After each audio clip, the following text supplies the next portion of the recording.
Welcome to another video from Minerva on Business Central multi-currency functionality. This is video 2 of 4.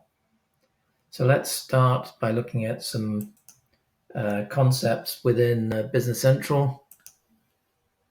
First of all, we covered some of this in the first video, but let's look at this a bit again in a bit more detail. So this is the general ledger, and in the general ledger there are two currencies. Potentially two. You must have local currency over here, and you can optionally have this additional reporting currency. In the three subledgers, that's the bank ledger, the vendor ledger, and the customer ledger, these three subledgers can have local currency and transaction currency. So transaction currency means, for example, if you've got a US company and you've got a vendor that's invoicing you in Canadian dollars, then the transaction currency would be Canadian dollars and the local currency would be US. Now notice that the transaction currency only exists in these three subledgers. It does not exist in the general ledger.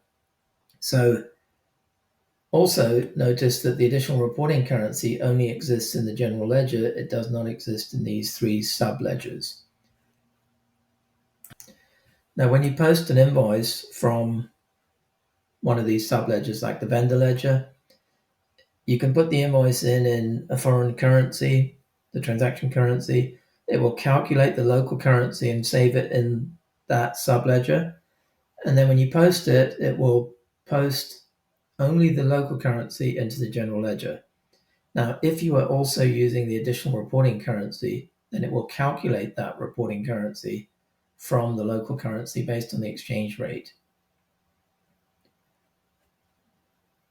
Now let's take a look at Business Central.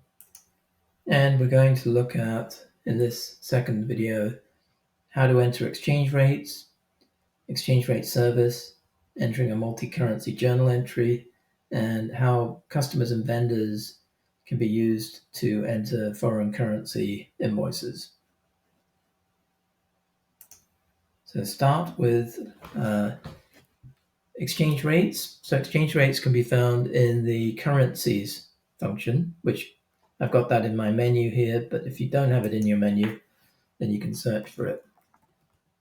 Like this. And on currencies. And so I'm in a US company. So notice that there is no US dollar currency set up. I don't need it because the currencies on this page are the foreign currencies.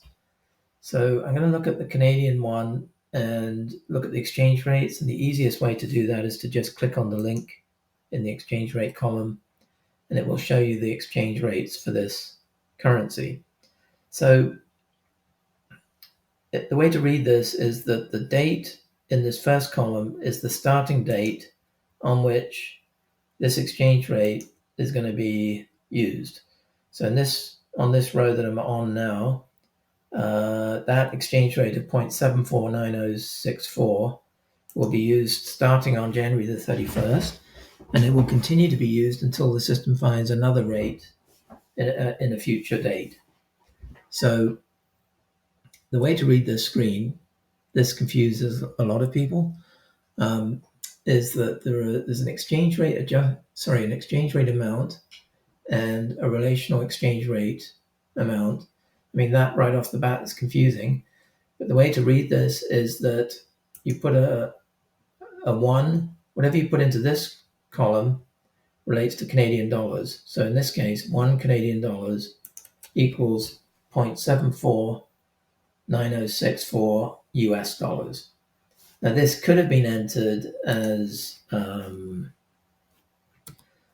74.9064 equals 100. You could have entered it like that. It's totally how your exchange rate is being given to you. So I'm going to go back to the original one, 74.9064.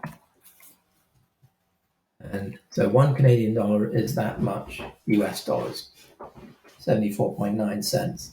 Now, this column should be left blank. You don't need to use this. The purpose of it is to be able to put in exchange rates from other currencies other than the local currency, which you may need at some point. But for right now, let's forget about that one.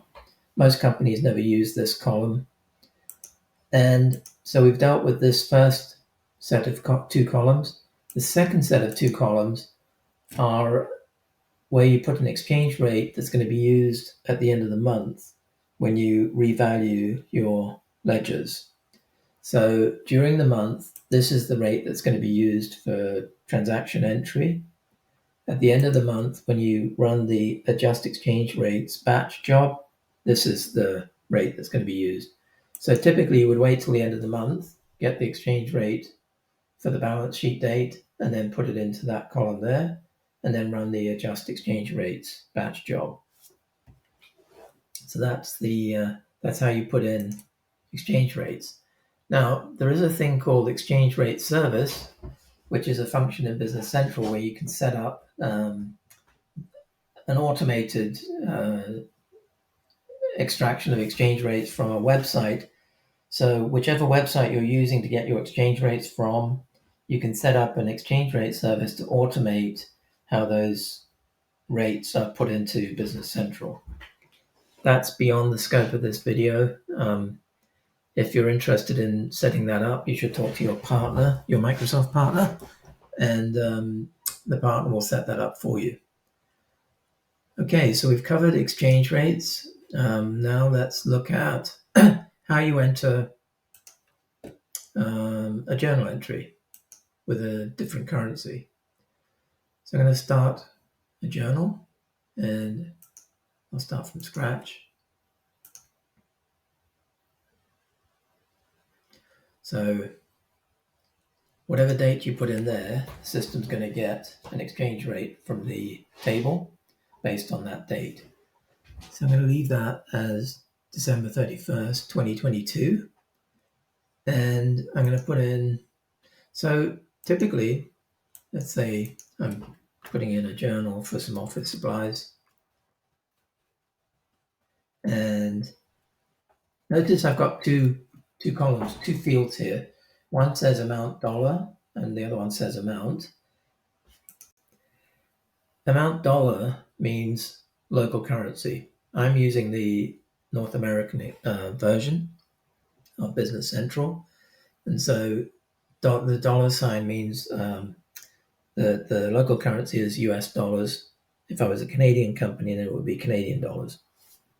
So that means local currency. This second field is the same. I mean, it can be used for local currency if you leave the currency code blank, or you can put in a different currency amount in there. So I'm going to put something like $100 there, and I'm going to say this is Canadian. And so what it's done is it's calculated the local currency amount for me based on the exchange rate. And so that's fine. Typically, I would use that exchange rate if I'm transferring, for example, cash from one bank account to another, then I might need to put in a spot rate. So if that's the case, let's change this to be a bank account. And let's put a different bank account over here. And so in this case, it's actually forced the currency code there because this bank account has been set up as a Canadian dollar bank account. And so it automatically put Canadian dollars in the currency code, and my $100 Canadian is equal to 73.83 US. Now, let's say that the bank gave me a spot rate and they said it's not $73, it's $74. I can just key that in, and it will have changed the exchange rate in this transaction to be the difference between these two, the 0.74. One Canadian dollar is 0.74 US. Now I can also see that exchange rate. If I click on the currency code field and click on the three dots, I can see the exchange rate here, and I can A second way of putting in a spot rate is to just key it in there, like this, and then it would automatically calculate the local currency. So you have to put 2 out of 3 things here, the 3 things being the US amount or the local currency amount, the foreign currency amount, and the exchange rate. You need 2 of those 3 things. And the easiest way to do this is to just simply, if the bank is giving you a spot rate, just override that and key it in there. So that's how you that's how you create an exchange journal entry with a foreign currency. Now let's take a look at vendors and customers.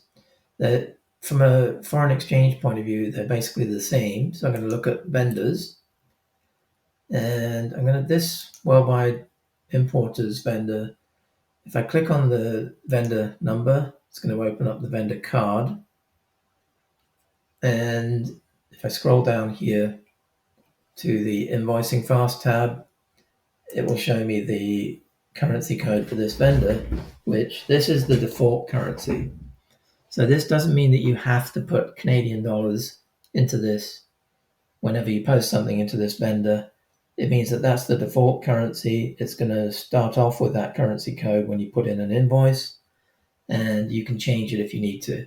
So it's just a default.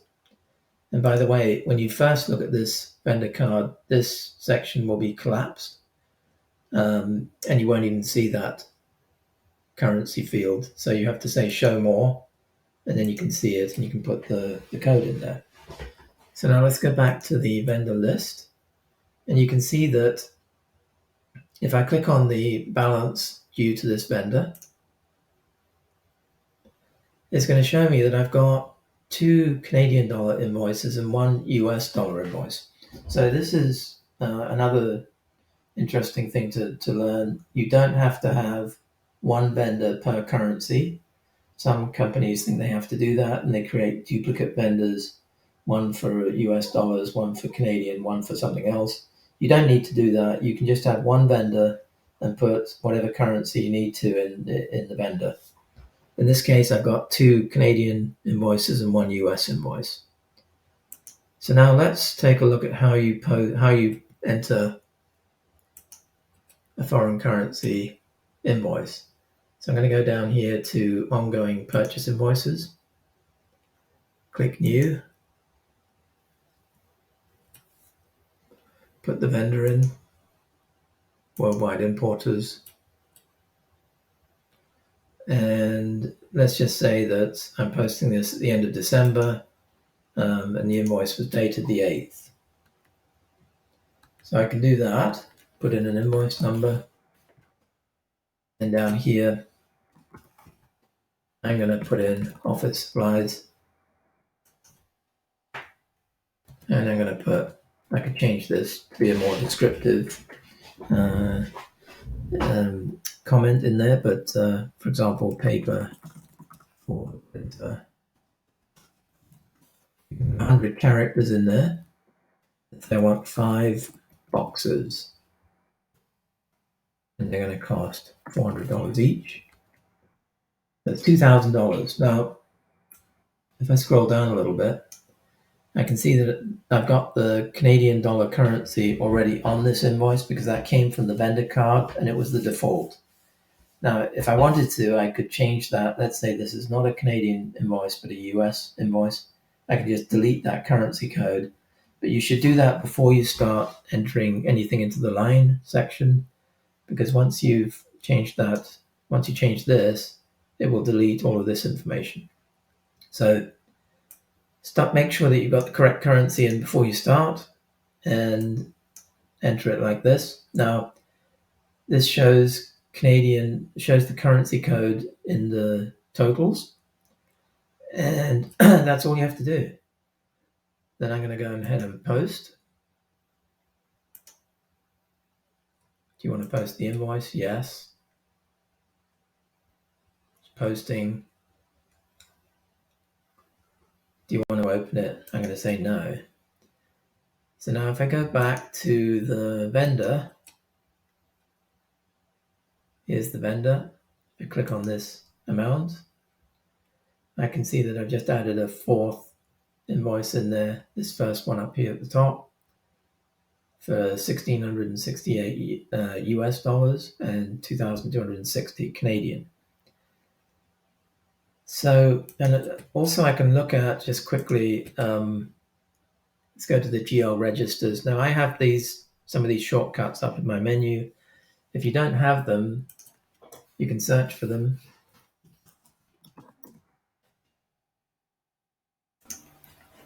And then when you've found the function that you want, you can click on this bookmark symbol and it will, sorry, it's this one here, the GL registered with the S on the end.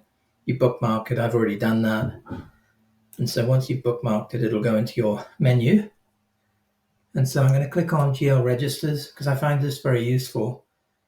So the one that I just did is this one. So I click on the line that I want to look at and I go to Process, General Ledger. And it will show me what's come into the general ledger for that invoice that I just posted.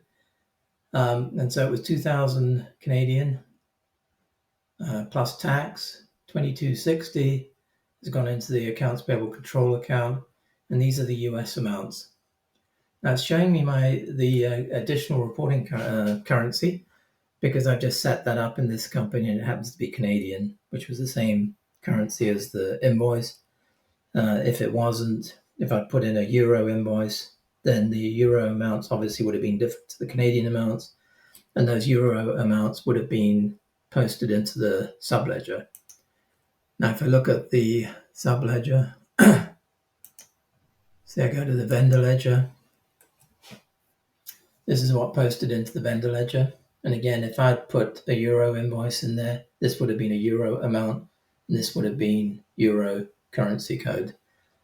So that's it. Thank you for watching this video. Before I go, let me show you my contact information. This is my contact information. If you need to get hold of me for a question, I'd be happy to answer it. That's my phone number and email address. Thank you for watching this.